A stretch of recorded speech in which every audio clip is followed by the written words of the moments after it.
from London, the Em and Andrew Show.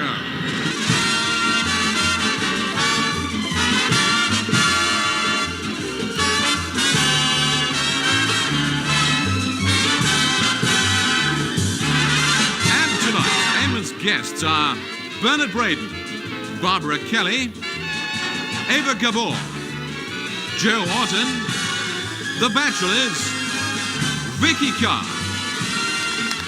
My last guest tonight is a young man whose 2 West End plays have both won awards. The second of them, which is still playing in London, is called Loot, and it's appropriately titled because £100,000 has just been paid for the film rights. It's quite a change of fortune for a young man who 4 years ago spent 6 months in jail. Joe Orton.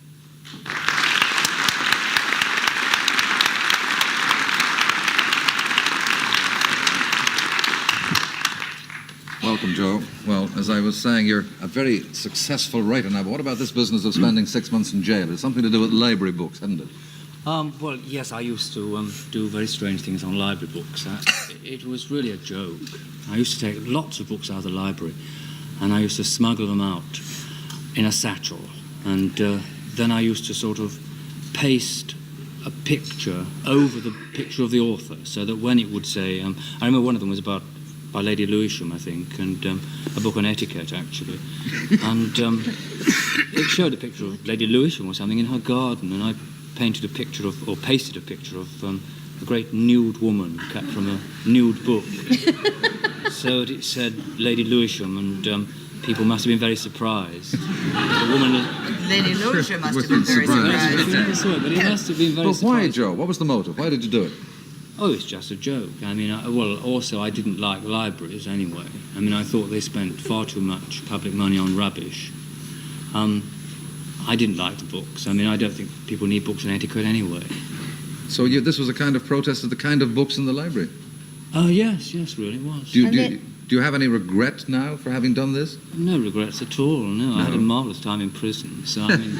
So prison didn't cure your protest streak, then? No, not at all. I mean, it just meant that instead of annoying a few old ladies, you see, that opened the book, I now annoy hundreds of old ladies. By writing them? By writing plays. But of course, Joe, in fact, what you did, of course, was you're putting nude pictures over Lady Lewisham. You just obviously raised the public going to the libraries looking for all those dirty pictures.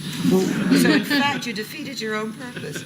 Well, no, not really, because, I mean, the kind of people that would get out something like Lady Lewisham would be very surprised. And I used to would look obviously through every book in the library for some more pictures. I like to think there's some kid now going into libraries, getting your play Loot, and pasting a picture of Lady Lewisham over you. The prison he doesn't library get must 6 have been months great. for doing that, you know. But why did he get 6 months for just this silly little thing? Defacing. Well, I didn't do it just on one book. I did it on hundreds. Oh! You know, I saw Joe's play, The Loot, and it is one of the funniest plays I've seen. I just adored it. I laughed so much that the people around me moved away. Really, I did. I haven't seen it yet, but I understand that you get your hysterical. laughs from a corpse, a coffin, a funeral. No, but the way you Right? say it sounds terrible. But there are lots of other things as well. It's much funnier than what you make it sound. Yes. Well, I know. I don't mean to say it in that way, but you had some trouble, hadn't you, casting it? There were a lot of actors didn't want to be a part of it. Oh, yes, we had a lot of trouble. I mean, actors just read it and it dropped from their nerveless fingers, and they said things like, we don't want to be associated with this kind of play, you know. But they're always doing that. I mean, my first play, which is Entertaining Mr. Sloane, we had difficulty with that. And actually, it ran 13 performances on Broadway. It had a 6-month run here, but on Broadway it only ran 13 performances because the Americans nearly dropped dead at it. But this one, you had trouble before you came into London with audiences as well, hadn't you? Oh, well, yes, because people said, I mean, we were at Bournemouth, and one usherette was reported as saying that it was unnecessarily filthy, as if there really was a necessary amount of filth. And you know, people used to walk out. At Bournemouth this was, and sometimes you couldn't hear the dialogue for the slamming of the seat. And what about the Lord Chamberlain? You had to battle with him as well, the censors. Yes, he wouldn't allow certain things originally. I mean, he said, no, you can't have this, can't have that, can't have the other. There's a description, actually, not a description, it's just a line of where a boy is supposed to have a girl under a picture of the Sacred Heart. And the Lord Chamberlain said, you cannot have the Sacred Heart, but you can have the infant Samuel. So we now say the infant Samuel. Isn't it fantastic, though, that the theatre, which is supposed to be for the discriminating, sophisticated audience, the Lord Chamberlain makes that deletion or substitution in your play, but there's nothing to stop you saying it on television for a complete cross-section of an audience. Well, how Oh, do you yes, know? it does in America. it Well, does. not here. He just said it. Well, he And just got nobody's out there. You know, nobody had the chance to stop him. Don't be too, That's don't be all. too sure about Don't The you red hear light's all still those? on, Joe. Don't you hear all those slamming seats out there? You know, I'm sort of upset now that I liked it so much. I must be a bit peculiar. a lot of people like it. We were talking, as you heard, I'm sure, Joe, before we came on, about marriage, obviously, with Bernie and Barbara here. One of the things you debunk, in a way, in this play, in fact, is marriage. Now, you were married once yourself, weren't you? How old were you then? 20. 20. And it didn't work out, obviously. Do you think if you'd stayed married that you would have been a wouldn't have successful writer? Oh, not really. I mean, not the kind of writer I am, because I always agree with Shaw, who said that a married man with children was capable of anything. And Even good writing. yes, but not plays like Loot, I don't think. Do you think then that it's difficult to have a successful marriage and be a writer, or difficult to have a successful marriage? Question. Well, I don't think it's difficult to have a successful marriage, but I think there are some Oh, things... really? Well, no, lots of people. I mean, you get a lot of rubbish talked about it in the press and that, but a lot of people have successful marriages. Of course they Well, do. we've got one here, but Barbara was nodding you her have head two there. here. You dropped me. True. I'm sorry, but I was 25. I didn't. About that. You'll be picked up again very quickly. I hope so. promise you, Ava. But more and more, not necessarily people like Joe, are debunking marriage. They're saying it's an outmoded convention. Well, Barbara, what are you nodding at? No, just to go back to what Joe said, I think I would have agreed with Joe that to write the kind of plays that he writes, it would have been impossible to have a happy marriage. And I think that for anybody creative, it must be difficult to have two equal human beings living together, because the nature of creation means you've got to have your own times to do things. You've got to be selfish, what is regarded as selfish by the partner, wouldn't you say? Well, also, You know, I think in some things it's the fact that, I mean, since not so much with Sloane, but certainly with Lute, since Lute has been on, I've had a lot of offers to do all sorts of things, which, if I had a wife and kids, I would have to take. Whereas, I mean, I don't have to take them, and I can wait until the right thing comes along, you know. Well, Yeah, you but it's see that- nonsense to say that no succcsuccessful writers have been happily married. Oh, This I is the never said implication. that. No, I never said that. Though Shakespeare wasn't very successfully married. Well, he wrote very successfully. I don't know. I think it's more difficult. I think Joe's right that you have to compromise more. I mean, I can I know ask... Bernie, has to do all kinds of things, and so do I. Well, I must say, I don't agree with that at all. Of course, it did take me some time to get there. But I am married now 7 years. I couldn't be happier. My husband is vice president of a studio, which requires an awful lot of work. And I'm an actress who has a television series, which means I work all the time.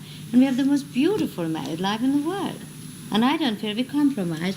Now, if you read about a divorce, then I mean, maybe it's bad luck to say that. But Barbara, you were nodding your head earlier, and I was wondering about what? I mean, do you subscribe at all to the kind of views that are being put forward that marriage itself is outmoded? It keeps getting knocked. Sorry, you cannot generalize on this kind of thing. I'm That's not going right. to talk for anybody else, for goodness sakes. Yeah. I am saying that if I were now 17, if it didn't offend Bernie's parents, if it hadn't offended my parents, if it hadn't given unnecessary hurt to anybody, I would have preferred to live with Bernie for a while rather than go through the formal marriage.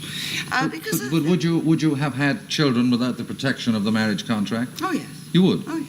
But you would have put their children in a very bad position. Exactly. So this is So why you we got couldn't married. have. Right. But then, right.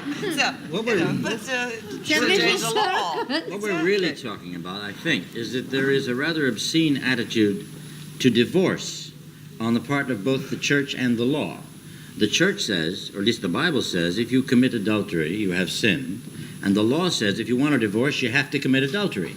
And this seems to me, to base both marriage and divorce on sex, which, while it's one of the nicest parts of marriage, isn't necessarily the best. Well, you don't. What makes a Surely marriage? you don't have to sort of commit adultery. You can always knock her teeth in or something like that. Yeah, well, that's It's cheaper but to surely, commit adultery. no, but you see, the Less point painful. is, the point is that if she commits adultery, you knock her around a bit, you don't divorce her. You see, there's no I point. think actually that being married is like being a baby and always and having to play with the same rattle always, isn't it? You are disappointed in But it marriage. I isn't. can see that. It No, but, isn't like but that do at you, all. do you think that if you had done, You're say, with me, Yeah, aren't but you? rattle. if you had done what Barbara suggested there, supposing you'd lived together and had your family and not been married, do you think it had lasted 25 years without a formal marriage? I couldn't at this Couldn't have, stage couldn't say. have, All I could say darling. at this stage is at that time we'd have had to get married because my father was a clergyman. A bit tricky situation. And your parents were fairly strong on marriage at that time, too. So if the conventions are changing, maybe people can be easier, freer about So it. you- I wouldn't have said that it was wrong to be freer about it. So I you- wouldn't make my kids. Yeah. I would insist that they go. So you basically convention would force you into marriage or forced you into marriage. This is Well, love could Oh, also sure, add to but it. then why hurt? You're brought up a certain way, and you just But you can do always it, have don't sort you? of a trial honeymoon that goes on for sort of several years if necessary. But You you get see, married that in the could end. never last. I am sure But, it no, can't. it can't last. Because it's so easy to pack up your clothes and say goodbye, darling. Now, if you have to go and divide everything you earn like we do in California, you think it over immediately. Ava, each time you were married, did you say to yourself, well, this is the man I'm going to spend, apart from that half time, this is the man I'm going to spend the rest of my life with, or did you just hope for the Well, best? the other two weren't too hot either. It's the only man who really ever was in marriage. This man I'm married to now, and we married now 7.5 years, and it's just delicious. And I really am very much against living in sin. I said that before.